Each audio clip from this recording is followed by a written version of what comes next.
I do not buy school supplies. Y'all are dumb as don't believe in community school supplies. What's up, everybody? My name is Amir Odom, and in today's video, we're going to be talking all about school supplies. There's been this growing debate between parents who are, one, refusing to buy their children school supplies outright, two, only buying school supplies for specifically their child, and then three, the parents that are buying school supplies for the whole classroom. And of course, there's a perspective of the teacher that is saying, hey, I would like all these supplies and I need them for various different reasons that we're going to go through in this video. So if you like this kind of content, be sure to subscribe because I love showing alternate perspectives on a variety of different issues, and this debate between school supplies has it's blown my mind how some parents think. But without further ado, let's dive right into this video. So I'm going to say this since no other parent is saying it, and I'm definitely qualified because I have 5 children.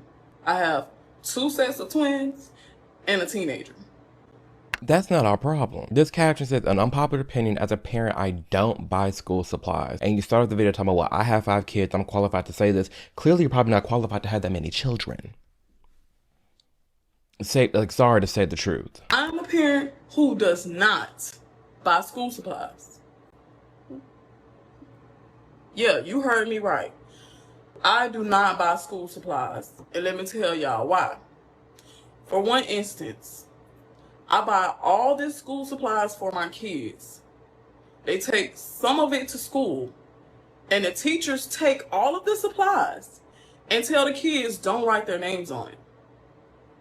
What? That's supplies that I bought my kids. And no offense, I'm not trying to share with no other kids. I'm sorry. I'm not trying to share, okay? I think this behavior leads to a bigger conversation about people desiring a community, but not wanting to contribute to a community. We have all this talk of, oh, I wish, society would go back to the days where everybody helped each other out. It was more kind and more nice, but nobody wants to pitch in. And it's kind of frustrating seeing this behavior because you would want to think that people are nicer than that, especially when it comes to something as cheap as school supplies. I get it. It compounds when you have a lot of kids, but so does everything when you have a lot of kids. That's just what happens when you're adding more people to your house. But outright not buying any school supplies just because the teachers request, I want things in bulk, and then I divvy it out to all the students. I don't understand why that's a bad thing when you're sharing, your kids are with these other kids for 8 hours a day, 5 days a week. I think it's fine to have a communal pool of a lot of different things to pull from because everybody's pitching in. Especially when we know how much teachers do spend on their classrooms. Please, I think it's totally fine. I would go as far as buying 2 of everything on the list so that the teacher in the classroom never runs out of supplies, so that the teacher can just focus on teaching the students. I don't see the issue with that. I used to homeschool back in maybe 2020, 21, somewhere around there when, COVID was popping, right? Do you know the school district didn't give me anything for my homeschool program? Because that's what they call it, a program, okay? They didn't give me nothing. So since they didn't give me anything for my program, and then when they entered back into your program, I'm not buying nothing. Anything that my kids need to succeed, you provide everything, okay? I'm not providing anything but the body. And I'm barely doing that. You better be glad I'm doing that. And then also, when your child goes to a Title I school, that means the school gets grants, okay? 2 things real quick. One, I'm gonna pause this for right now. Be sure to subscribe because I'm literally working on a Title I video outlining all the different teachers' perspectives teaching in very low income areas and at these Title I schools. That's coming, so that's kind of crazy. But 2, it's your child. Just take care of your kid. You want your kid to thrive in a very educational and motivating classroom. Just contribute to the classroom and go about your day. Again, this points to this overarching issue of parents, and sorry if this is a viewer watching this and you're on their side, I feel like it points to parents being very selfish. It's not like sending your kid off to college and you're buying it a MacBook or you're buying it, a mini fridge and bedding supplies. No, it's literally crayons, it's paper, it's Kleenex, it's hand sanitizer, it's basic stuff. And quite frankly, the attitude of not wanting to contribute that is very stingy and cheap. I'm sorry to say it. Okay, so never in my life have I ever seen this much conversation around school supplies. This sounds really crazy to me as a parent and as a teacher. First of all, teachers do not make a lot of money. I just left the dollar store. I spent $50 in the dollar store getting ready for stuff for my classroom. I spent $50. And this is not my first trip to the dollar store, and it won't be my last. I visit the dollar store at least twice a month, and that's just for class stuff. not for my stuff. This is for those, those projects that your kids do. A lot of that stuff comes out of our pocket. You know that the little treats and the presents that your kids get for winning something or whatever to keep them motivated and interested in learning and engaged in school. Yeah, that comes out of our pocket. And I think that's something that I'm glad more teachers are speaking up about it, but it also should be common knowledge, is that a lot of teachers pour in their own money and resources to make their classroom what it is. It's what makes the classroom special, and we should be helping these teachers out. I get it, it opens up a bigger conversation of we need to be paying our teachers more, supplying our teachers more with more equipment, but it's school supplies. It's not that deep. And when we realize how much teachers are spending, it is nice to help the teacher out and pay it forward and be a part of the community and help this pool of your child's students, of your child's peers, and create a classroom that is fun, that is stress-free, it's filled to the brim of supplies so that the teacher can focus on creating a very fulfilling and motivating area to work in. Like 3 packs of crayons and you write your name all over them. That's goofy. I mean, look, be offended if you need to be, but that's goofy. Let me tell you something about this kindergarten teacher. First of all, I was a substitute first. I worked in sales for a long time. That was my career. And then I switched over to teaching because that's really where I need to be my whole life. Anyway, that's a long story. But I was a substitute first, okay? Then I became what's called a long-term substitute. Now, mind you, there's a nationwide teacher shortage. So a lot of your kids are being taught by long-term substitutes.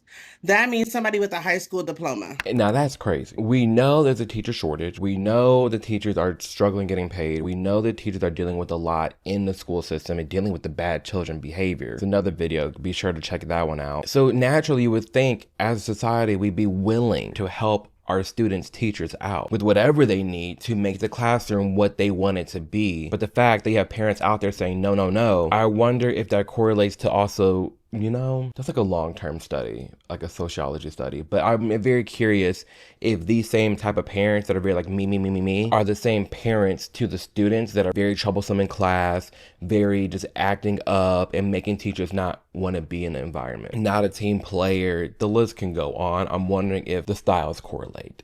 But I digress. Mind you, a lot of these long-term substitutes are still pulling money out of their own pockets for your kids.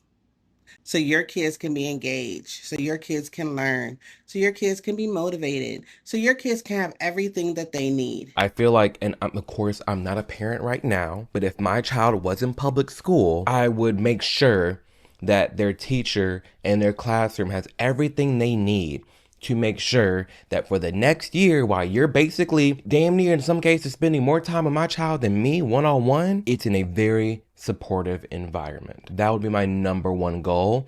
And I think there's nothing wrong with asking for an extra pack of this, an extra pack of that, so that the teacher can focus on spending money on the more creative and enriching things to make the classroom what it is. I might be an asshole for this, but I don't give a fuck. I'm only buying enough school supplies for my child to use on a day-to-day basis. If he needs more, he can get more when he asks me, but I'm not buying enough school supplies to supply the whole class. I don't believe in community school supplies, and it is what it is. It's not my job to take care of your child, and it's not your job to take care of mine. Why are we like acting as if we're asking other parents to babysit other people's kids? We're talking about an extra set of crayons, an extra set of Kleenex boxes, an extra set of notebooks. It's not that crucial, and you're going that far to be that selfish. And I'm not with this community aspect. I'm supporting my kids and my kids only. And you wonder why our society is the way it is. You wonder why our society is so just lacking this communal and supporting and just enriching environment. That's good feeling. It's like you would think more parents were fine with supporting their child's teacher, because yeah, the extra supplies are helping out the other students, but ultimately it's helping out the classroom function, and there's nothing wrong with that. And again, it goes back to this idea of how we all want a community, but no one wants to be communal. We all want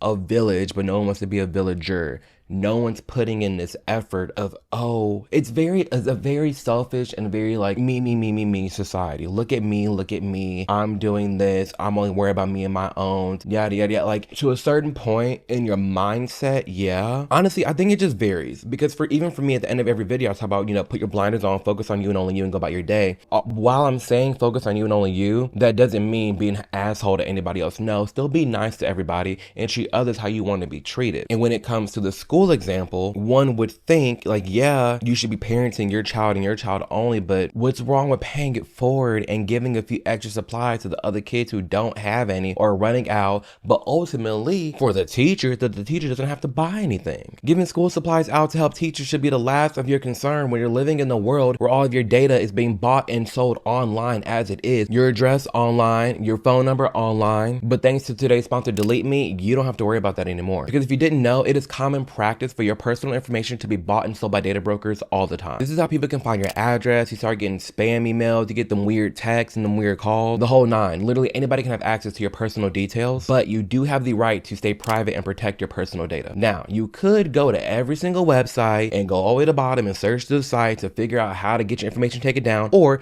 you can let Delete Me do that for you. This is their bread and butter, and this is what they focus on, hence the name Delete Me. Delete Me will remove your personal information from hundreds of different data broker websites and will help you protect yourself from identity theft, doxing, stalking, harassment, and so much more. And this isn't a one-time thing. Delete Me will send you personal privacy reports to show you the work that they've been doing, and they even monitor sites so that if your information pops back up, they're like, no, take it back down. And of course, you already know what we gotta do for you. By tapping the link below or scanning the QR code here on the screen, code Amir will get you 20% off. Again, it's your choice whether or not you want to be protected, but in the year 2025, I am more than thankful that services like Delete Me exist for all of us. If you are on SNAP, TANF, WIC, Section 8, Medicaid, any government assistance, please shut the up about these school supply lists.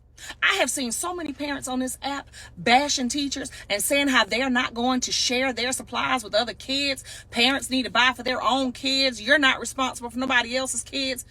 But then in the same video, we'll note that they're a single parent and that they're on TANF for some type of government assistance. Now, I want you to make that shit make sense, because you don't want to give to another child. You don't want to help the community, but you're being helped by the same community. Come on now. The government, the taxpayers. That's who's actually provided the school supplies for your child that you do not want to share with anyone else. Not even that. That's the community is the one paying your damn food stamps, your wig, your phone, the Medicaid, all that stuff. That's what it's paying for. And this is what I was alluding to earlier. It's like you wanna hip and holler about not contributing to the classroom, and it's your kid, and you don't want to help out anybody else's kid. You don't want to create this more communal aspect. You don't want to help anybody, but you're getting help nonstop. You're getting helped nonstop. So like this person saying, make it make sense. You depending on government assistance. Who pays the government? Well, that's a whole conspiracy. We can get into that.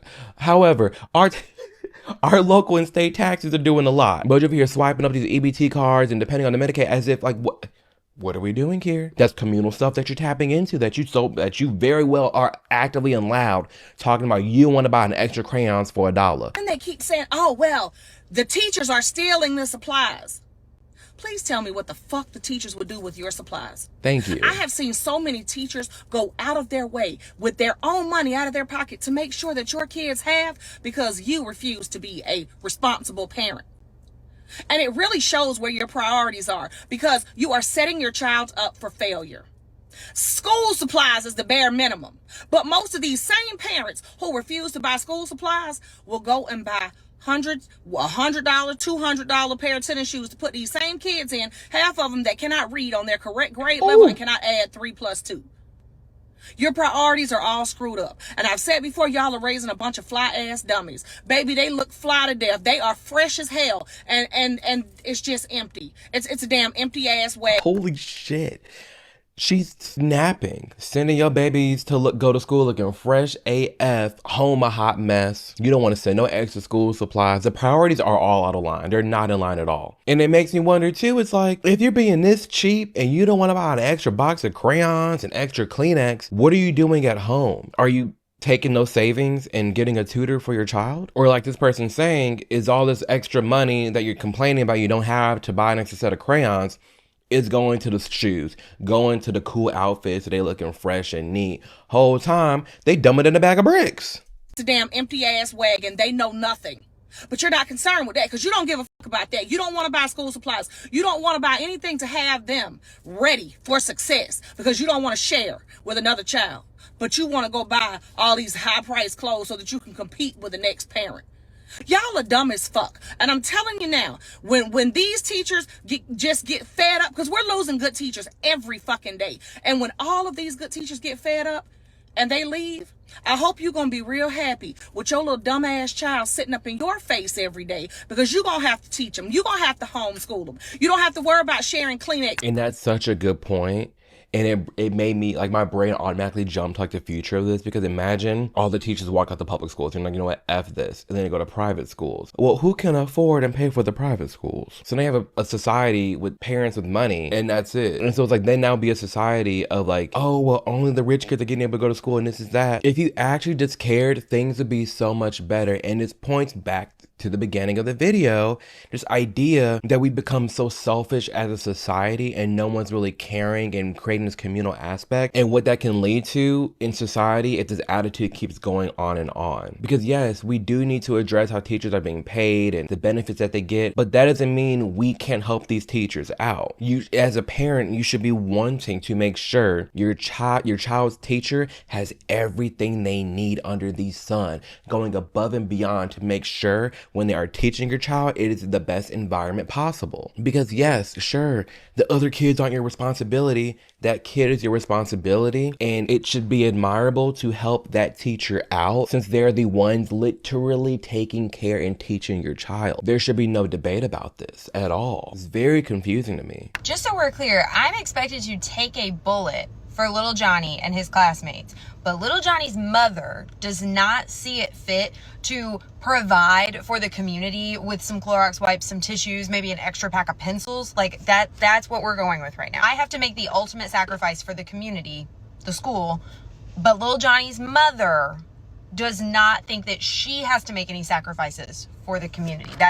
I just want to make sure I'm clear on this. That's very valid. You want these teachers to protect your children. They are in your children's care for hours and hours every single day throughout the week, field trips and all. They're supposed to jump up and if there's a school shooter, take charge and protect your children live, but they're the bad guy for asking for a few extra supplies to last through the entire school year. Nah. She got that right. I just want to make sure I'm clear on it. That was clear. And it's very interesting. We want all these teachers to do so much for our children, but little Johnny's mama got a problem with it. Go homeschool then. You're already in public school at that. How many other parents on government assistance aren't willing to assist the classroom in the little bit that they can? And even just being transparent with the teacher. Every parent can contact the teacher and be like, look, things are a little bit rough. So tell me, how can I best assist you? Is it really getting this extra box of crayons? Or maybe, I can help get you this, or I can do this. Like, we should be doing more for our teachers. And as much as they try to protect the classroom, as much as they spend their own money, a little bit extra supplies is not gonna hurt you down the road. It's just not. There's been so much talk about school supplies on this app that just makes me absolutely sick. So I'm a mother of 6, and I always send extra supplies.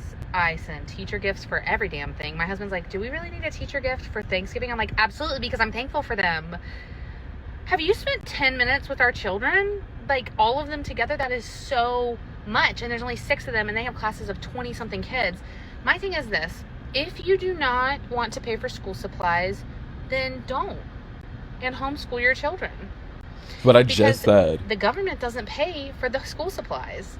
It's really not a hard concept. It's amazing to me. I see people on this app ranting and raving about paying for school supplies, and you go back a few posts and they're on a, adult vacation, a cruise, a Bahama Mama. Like, I get your Come bag. on now. I don't care, but also handle your business. Like, sending these kids to looking fresh in all these nice clothes, but you don't want to give school supplies. You're on all these vacations, you don't want to give school supplies. This is the type of aspect and attitude we should be having for our children's teachers. Get them all the gifts. Get them whatever they need. They are in a room all day with 20-some children. Wild. your kids deserve school supplies. Why are we talking about school supplies? Like, do you know how embarrassing it is if you are a child that is in poverty that can't buy their school supplies? In fact, when my daughters went to a Title I school, I bought school supplies as much as I could for most of the class as a single mom. Like, because I didn't want my kid to come in with all this brand new stuff and them not have anything. That's like the amount of stress that you're putting on a child for them not being prepared and ready for school. You should be ashamed. And here you are, you know, full set on, you know, Botox in your face, and can't pay for your kids' school supplies. Valid. I didn't even think about that, putting stress on your child. Like, for the parents that don't pay for any supplies and your child is there like, I have nothing. And now the teacher's got to figure out what to do, who to pull from. That's embarrassing. It really is. Because even for me in high school, when I like lost a pencil or I left one in a class or left one in my locker, it was like frustrating and embarrassing. Hey, can I borrow a pencil? Hey, can I have a piece of paper? That's just, you don't want to put that on nobody. And again, this person mentioned Title I, and even when her kids are at a Title I school, she did her best as a single mom to provide for that teacher as much as she could, because that's what we all should be doing. It's embarrassing that this is even a conversation to begin with. That Title I video, it is coming out. I'm working on that now. So again, be sure to subscribe for that. But we should be, as much as we can, with the income that we have, supporting the teachers. Not y'all on here arguing about buying 25 school cents. supplies. I just know 97 y'all not cents. mad about buying school supplies.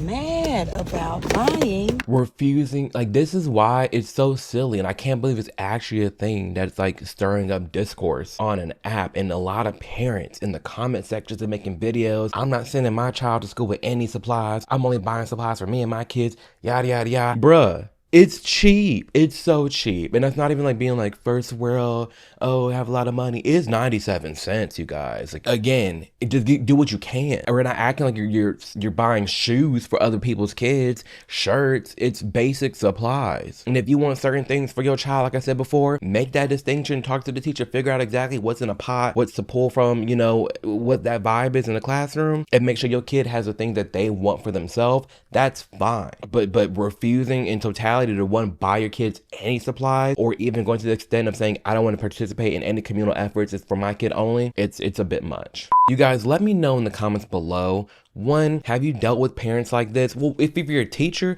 have you dealt with parents like this? And as a parent with kids in school, do you buy supplies for just your kid only? And do you stand on that? Why? Let me know in the comments below. Or do you also buy supplies for the teachers and for like a communal aspect? Like, oh, if your child comes home with a list, are you buying 2 times of everything? And then at that, third, are you the type of parent where you're doing a teacher gift for everything, like that one video we watched? Are you that person that's giving the teacher a basket for Mother's Day, a basket for summer break, a basket for Thanksgiving, for Christmas? I want to see what you guys do and how you guys react. But most importantly, let me know your opinion on this video. What did you think about it? Did it change your perspective on anything? Did it just make you go like, wow, some parents are really like this? Would love to know. And as always, go ahead and leave a cloud emoji and a topic or a question that you have for me, and I will try my best to get back to it and or make a video about the topic that you suggest. Love your guys' ideas so much. I love that this is my job. I'm so incredibly thankful for it. It means the world to me. And that we're past 650,000 subscribers. That just, thank you. I guess we're on our road to 700,000 subscribers, and then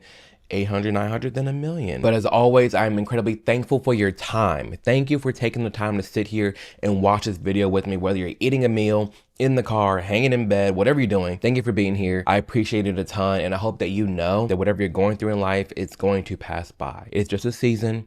It's called going through it for a reason. Whatever you got going on, just focus on you and only you, while also being a nice person in society, but focus on you and move forward. That's all you can do in life. Don't be stuck on the past. Don't be stuck on what happened. Don't be stuck on what changes. Just always keep moving forward, and you will be solid. You truly will. So with that being said, thank you for taking the time to watch this video. I appreciate you guys a ton. My name is Amir Odom, and I'll see you in the next video.